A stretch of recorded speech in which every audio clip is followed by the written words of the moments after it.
Hello दोस्तों, नमस्कार। मैं नीता शर्मा लेकर आई हूँ एक और नई कहानी। ज़िंदगी में अगर उदास परेशान है तो ज़रूर सुनिए ये कहानी। अगर आपने पूरा पढ़ा तो आप ज़िंदगी का बहुत अच्छा लेसन सीखेंगे, ऐसा लेसन जो आपको हमेशा काम आएगा। एक बार एक बच्चे ने अपने पापा से पूछा कि पापा, मेरे लाइफ की क्या वैल्यू है।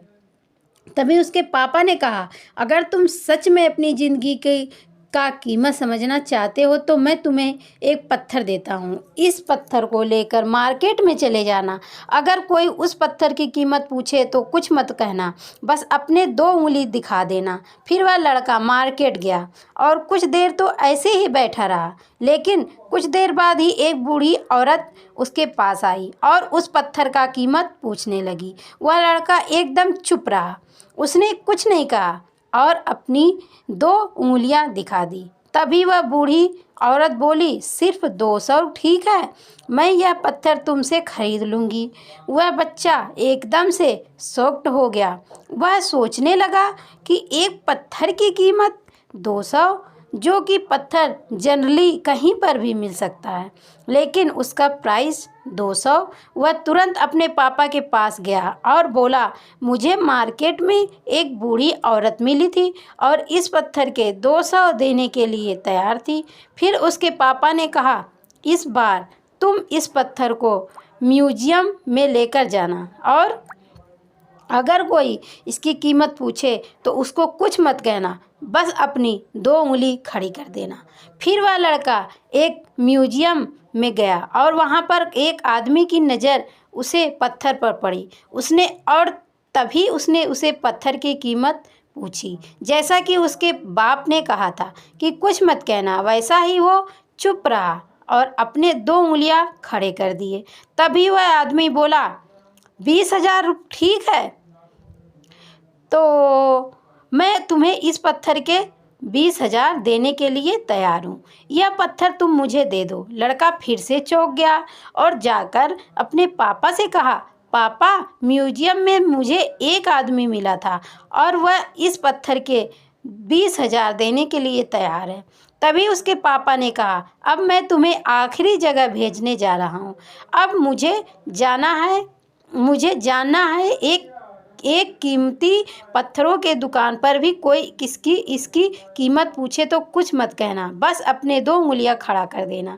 वह लड़का जल्दी से कीमती पत्थरों के दुकान पर गया और उसने देखा कि एक बूढ़ा आदमी था जो काउंटर के पीछे खड़ा था। जैसे ही उसे बूढ़े इंसान की नज़र उसे पत्थर पर पड़ी, वह एकदम शॉक्ड हो गया। वह जल्दी से काउंटर से बाहर निकला और उसे बच्चों के हाथ से पत्थर छुड़ा लिया और बोला, ओएमजी, इस पत्थर की तलाश में मैंने अपनी पूरी ज़िंदगी गुजार दी। फिर बोल कहाँ से मिला यह पत्थर और इसकी कीमत कितनी है, कितना लोगे तुम इस पत्थर के लिए। वह बच्चा तब भी चुप रहा और अपनी 2 उंगलियां खड़ी कर दी।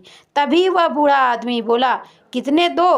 2 लाख रुपए ठीक है, मैं इसके लिए तुझे 2 लाख देने के लिए तैयार हूँ। तुम प्लीज़ मुझे यह पत्थर दे दो। उसे बच्चों को अपने आँखों पर विश्वास नहीं हो रहा था। वह जल्दी से अपने पापा के पास पहुँचा और बोला, पापा, वह बूढ़ा आदमी इसके लिए 2 लाख देने के लिए तैयार है।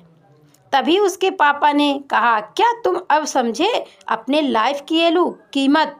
आपकी लाइफ की वैल्यू इस बात पर डिपेंड करती है कि आप अपने आप को कहाँ रखते हैं। यह आपको डिसाइड करना है, आपको 200 रुपये का पत्थर बनना है या फिर 2 लाख रुपए का पत्थर बनना है। ज़िंदगी में कई सारे ऐसे लोग होते हैं जो आपसे बहुत ज़्यादा प्यार करते हैं, उनके लिए आप सब कुछ हैं, और कुछ लोग ऐसे भी होते हैं जो आपको सिर्फ एक वस्तु के रूप में इस्तेमाल करेंगे, उनके लिए आप कुछ भी नहीं कहो। यह आपके ऊपर डिपेंड करता है कि आप की लाइफ की वैल्यू क्या होगी। यह कहानी है एक सिद्धार्थ नाम के एक लड़के की, जिसे दौड़ने का बहुत शौक था। वह कई मैराथन में हिस्सा भी ले चुका था, लेकिन कुछ प्रॉब्लम्स के वजह से वह किसी भी दौड़ को पूरा नहीं कर पाया था।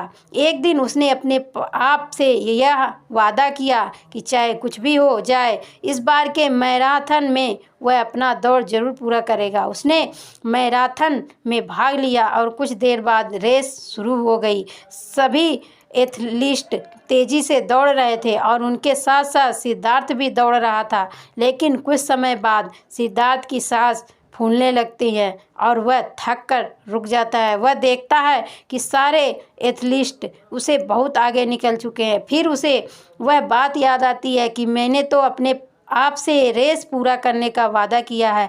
फिर सिद्धांत अपने मन में सोचता है कि अगर मैं दौड़ नहीं सकता तो क्या हुआ, कम से कम चल तो सकता हूँ। और फिर उसने वैसा ही किया। वह धीरे धीरे चलने लगा। वह आगे ज़रूर बढ़ गया था, लेकिन फिनिशिंग लाइन अभी भी बहुत दूर थी। अब वह एक बार भी फिर से बहुत ज़्यादा थक गया और अचानक से नीचे गिर गया।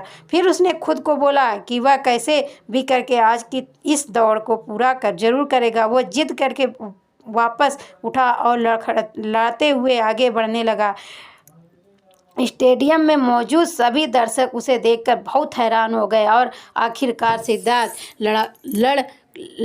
लड़काते हुए अंत में रेस को पूरा कर ही लेता है। माना कि वह रेस हार चुका था, लेकिन आज उसका विश्वास आसमान छू रहा था, क्योंकि आज से पहले वह किसी भी रेस को पूरे तरीके से कंप्लीट नहीं कर पा रहा था। वह ज़मीन पर पड़ा हुआ था, क्योंकि उसकी पैरों की मांसपेशियों में बहुत ज़्यादा खिंचाव हो चुका था। उसके आंखों से आंसू निकल रहे थे, लेकिन फिर भी वह बहुत ज़्यादा खुश था। इतना खुश था कि मानो उसके ज़िंदगी में सब कुछ हासिल कर लिया हो, क्योंकि आज वह हार कर भी जीत गया था। दोनों सिद्धार्थ की इस कहानी से दोस्तों इस सिद्धार्थ की इस कहानी से हमें यही सीखने को मिलता है कि अगर आप लगातार बढ़ते हैं और मन में विश्वास रखते हैं कि एक न एक दिन मैं अपनी मंजिल तक पहुंच जाऊंगा, तो दुनिया की कोई भी ताकत आपको आपकी मंजिल तक पहुंचने से नहीं रोक सकती। तो दोस्तों ये कहानी आप लोग को कैसी लगी कमेंट करके ज़रूर बताना, ताकि आने वाली वीडियो आप तक पहुंच सके। धन्यवाद दोस्तों।